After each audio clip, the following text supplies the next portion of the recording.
శివుడికి పూజ చేయడానికి వేదమంత్రాలు తెలియని ఒక వేటగాడు చివరికి తన కన్నునే శివుడికి అర్పించేంత గొప్ప భక్తుడిగా ఎలా మారాడో మీకు తెలుసా? అతను శివలింగం ముందు చేసిన ఆ చివరి త్యాగమేంటో ఇప్పుడు చూద్దాం. శ్రీకాళహస్తిలోని పరమశివుణ్ణి ఒక వేటగాడైన తిన్నడు ఎంతో ప్రేమతో ఆరాధించేవాడు. అతనికి శాస్త్రోక్తమైన పూజా విధానాలు తెలియవు.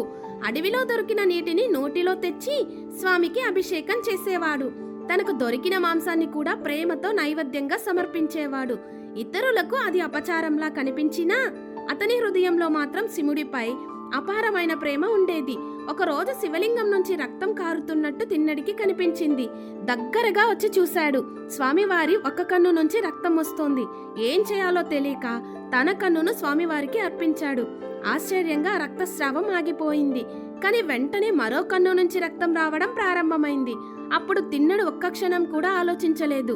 ఏం పర్వాలేదు స్వామి, నా దగ్గర ఇంకొక కన్ను కూడా ఉంది, అది కూడా మీకే ఇస్తాను అంటూ తన రెండో కన్నును కూడా అర్పించడానికి సిద్ధమయ్యాడు.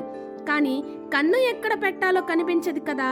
అందుకే తన పాదాన్ని గుర్తుగా కన్ను ఉన్న చోట పెట్టి రెండో కన్నును అర్పించబోయే క్షణంలో శివలింగం నుంచి ఒక పెద్ద శబ్దం వినిపించింది. ఆగు కన్నప్ప అని స్వయంగా పరమశివుడు ప్రత్యక్షమయ్యాడు. తిన్నడి అచంచలమైన భక్తికి మెచ్చిన శివుడు అతనికి కన్నప్ప అనే మహాభక్తిని మహిమను ప్రసాదించాడు. ఈ కథ మనకు చెప్పేది ఒకే విషయం: భగవంతుడు మనం ఎంత గొప్పగా పూజించామో చూడడు, ఎంత నిజమైన హృదయంతో పూజించామో చూస్తాడు.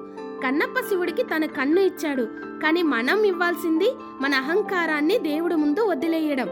ఎందుకంటే భగవంతుని పాదాల దగ్గర మన అహంకారం కరిగిపోయిన రోజే నిజమైన భక్తి మొదలవుతుంది. నేను చెప్పిన విషయం మీకు నచ్చినట్లయితే ఒక లైక్ చేయండి. ఇలాంటి భక్తి ప్రేరణాత్మక విషయాల కోసం మన ఛానల్ని ఫాలో అవ్వండి. మరొక మంచి కథతో రేపు కలుద్దాం. ఉంటాను. జై హింద్.